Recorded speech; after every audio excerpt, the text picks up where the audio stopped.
Today's subject is going to be neighbors, how to get along with your neighbor. And I don't mean Joe down the street. Did I ever tell the story about the time that when we were kids? I think I might have. Oh well, whatever. Can't remember half the crap I say. I remember when we were kids, the old curmudgeon down at the end of the street. I can't remember his name, but none of us liked him. He hid out in the, you could see him peeking behind his curtain when we were out playing street football. We lived at the end of a cul-de-sac in Anaheim, and all the kids at the end of the cul-de-sac would go out in summer evenings. It's warm out in Orange County, and we'd play street football, tag football, and throw it around. This guy hated it. I don't know why he hated us, the little kids out there playing football, but he did. And you could see him in there, and he'd come out sometimes with a broom and yell at us, get out, go home. And we really hated this guy. And I remember at one point we conspired. We had done everything. We toilet papered his house. There was the place called the Wright's Egg Ranch, and on Halloween we'd go grab a bunch of eggs and egg his house. And maybe that was one of the reasons he didn't like us. Come to think of it, poor guy. But at one point he actually called the police on us. And the cops came out and said, it's kids playing, Anyway, they told us, you guys all go home. So we got really mad at him and figured out a way to disguise one of our voices as an adult, and ordered a ton of gravel from a gravelist. I forgot who came up with this idea. But we were all as guilty as sin on it, and I dumped and asked it to be dumped right in his driveway. Poor guy. All right, how did I get off on that?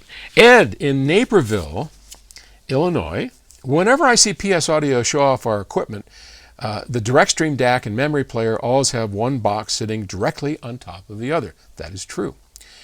For those of us without a rack system similar to your Music Room 1, and we have, a standard 19-inch rack, what's the recommended way to set up the PS Audio source and preamp components, or for that matter, anyone's? I'm going on the assumption that power plants and amps will be close to the speakers as you have in your setup. Should the rest of us stack components one on top of the other, or a traditional shelf system with one component per shelf? Well, clearly, Ed, that it's a matter of taste, but let's break this down a little bit. I use a rack system in Music Room 1 simply because it is a lab, and we pull things in and out of there all the time. We've got engineers running in and out, and customers showing up. People come here. We probably have one visitor a day that comes to want to hear the big system in Boulder, and you are welcome.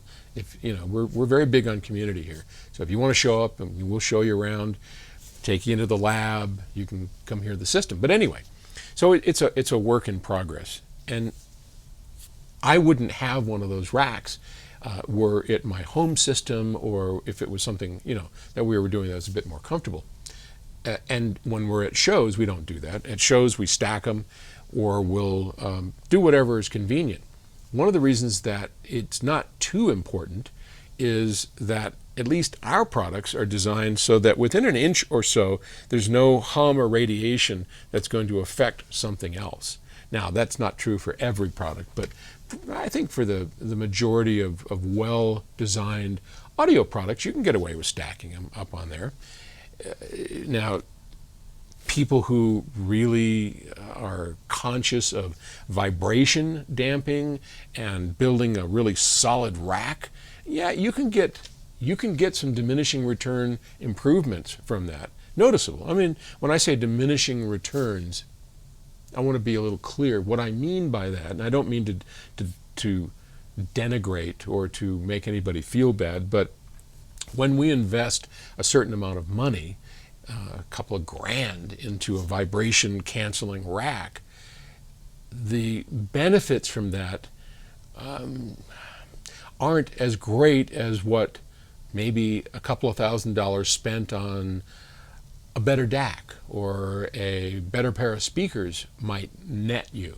So they're incremental improvements. That's hopefully if you watch these videos, you'll catch me. I tend to make these sweeping statements, and it pisses everybody off, and I don't mean to. I'm sorry. I talk in big chunks And the engineers and salespeople around here know that. So anyway, but yeah, it does help.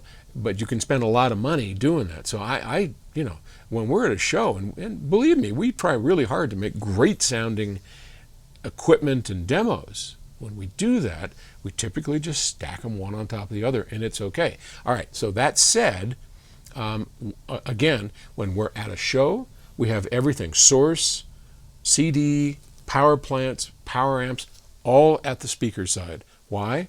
Well, because I've got an audience sitting in a row, and I want them looking at our equipment, right? It's that we're at a show and we're there to sell products and show you stuff. So we want you seeing all the PS Audio stuff. Were I at home, I like separating it. Why? Because I don't want to have to jump like a jackrabbit out of my seat every 5 minutes to put a new CD or whatever I'm doing. So sources and preamp and all that, put it close to you so it's convenient. You don't have to jump up and down off your lard ass too often. Sorry. Make it convenient, and then run long interconnects, balanced, over to the amps. And of course, you'll need a power plant by the amp. So power plant, amps, long, balanced interconnects. And that's my preferred way of doing it. And those are the reasons why. Hope that helps. Thanks. Bye.